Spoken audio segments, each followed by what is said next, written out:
This team is Miami, playing at a much faster pace, much higher, especially on fast breaks. What's kind of the biggest difference that you've seen in them this year? You called it. I mean, this is the fastest I've ever seen a SPO team play, the way they get it out, their pace, make or miss, this is as fast as I've seen them. So to their credit, they've done a heck of a job doing it. They do it very well. They trust it. They get the ball up the floor. They put pressure on you constantly. It's kind of the philosophy I've shared, over the years offensively. Just keep as much pressure on the defense for as long as possible, and they're doing that. They do it with the drive, the pace, the ball movement. So they've done a heck of a job. I know you've been trying to fix some things defensively.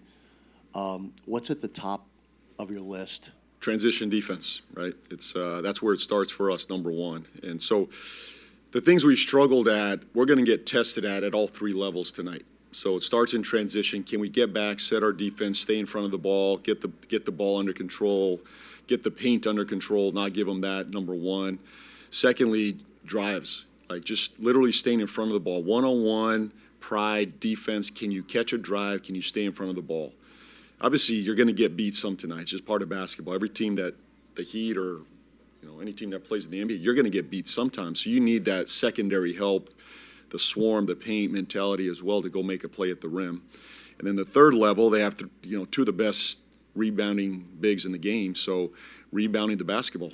Those three levels. Transition at I gave you three, but transition defense being the number one. So.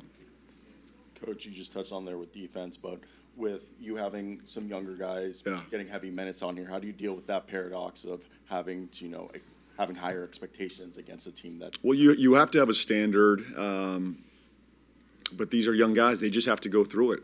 This is the first time they're going through it. The pace of the college game, the high school game, this is a different level, different physicality, different pace, different personnel, guys that you could, probably close short to in the past. They can shoot it too. They can shoot it, they can drive it, they can rebound, they can run, and they just have to go through it. These are the learning curves. I've experienced this with a young team, back to my Charlotte days, very similar group, that, a young group that's learning how to guard. You got some veterans mixed in there. Hold them accountable to a standard. And I think the thing I've learned from my Charlotte days to today is keeping it as simple as possible for young players. Not overwhelming them with too many schemes or coverages. It's simply about sprinting back, getting in front of the ball, guarding the ball, and then we're living in some very basic pick and roll coverages. We're not trying to get too complicated. So, and you try to hold them to a standard, hold them accountable, show them film. There takes a lot of, attention and detail to that. But, they're sponges and they're trying. Thank you. Coach, two quick ones for you. First, Bryce McGowan, how would you describe his game to someone like myself that's not as familiar with how he plays? Well, he's a two-way player. He's really grown as a defensive player. He's put weight on. His upper body's gotten much stronger. So, but he's really come in as an offensive player. That was what he was known for. He was a scorer coming out of college. He could get downhill, get to the rim. The number one thing I would say is he's just a downhill attacker. He can get to the rim. The Heat probably like him. Is my guess. So he's one of those guys that can get downhill, get to the paint at will, draw two. He's working on kicking the ball. We need him to become a better playmaker, but he can do that. So his ability to get downhill, his shot has gotten better. I think a lot of his identity has been driven through his offensive game. But he's really become more of a two-way player for us, especially when you look at our roster. He's one of those guys that has stood out for me as someone that can guard a drive, stay in front of the ball.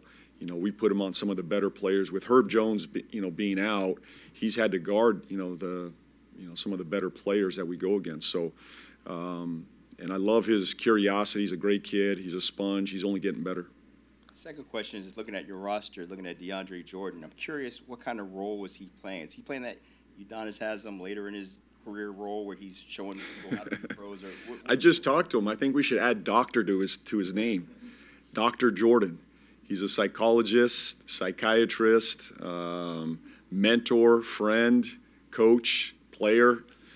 He still wants to play. I think Haslam's a great comp for him. And those guys are hard to find in the NBA. Someone that can embrace this role, still be ready to go if their number's called, still able to play. In our conditioning games, he's the first one on the court. You know, he's the first one in the gym at pregame shoot-arounds. You know, he's the first one. He's still doing his habit work every single day. So I can't thank him enough for what he's done for me and this group so far to this point. You know, he's got his arms around the rookies. You'll see that tonight. You know, I try to space the rookies near him on the bench. So he's probably doing more coaching than I am, more therapy and psychology than I am. But I'm very thankful for him. Coach, with the last few games, has the messaging maybe changed a little bit from when you first took over the job to now, as you guys are kind of on a skid, just to keep the ship even keel and just to manage expectations, and make people still maybe like the performances you expect? I think it's always got to stay the same. If you're trying to build something, you know, if you're really trying to build something, stay consistent to the process. And I've tried to do that from day one to now. Not really over, you know, results. It eats at all of us. That's how we're being judged, and you know. But for me, as the leader of this group, I've got to stay steady. When everybody else is talking, the noise around us, I've got to hold the ship and stay tight. And you do that in the form of the process. Like, what are we trying to accomplish today? Just hold a standard. This is what we're trying to get done today. The results, I believe, will take care of themselves as we go. But if you live in this chaos where you're constantly changing expectations and identity and who you are, and you're going to find yourself lost in a lot of ways. You know, even though we're not experiencing the results we want over the last 5 games, if you can stay consistent to the process, what we believe in, what we stand for.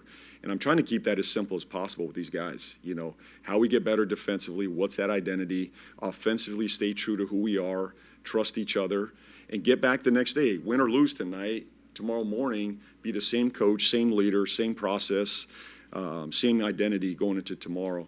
And then you look back after 15, 20, 30 games and you go, we've made some progress. But if you're constantly in flux and changing day to day, game to game, I think you'll look back after 20 or 30 games and go, who are we? And you have nothing left. Let's try to build something out, whether we win or lose. Obviously, the goal is to win, and it always helps when you add a little bit of winning to the mix. So that's the goal. Coach, can you give us an update on the recovery of DeJounte Murray? You know, he's making a lot of progress. We hope to get him back in our building here soon. He's doing a lot of work, getting ready to get back here. I'd say in the next month we'll have, a little bit more clarity on where he's at, but he's made a lot of progress, significant progress. I think he and, Tatum? Man, they're I don't know if they're trying to beat each other back to the court or something, but I can't say for sure. It's not, I can't go there.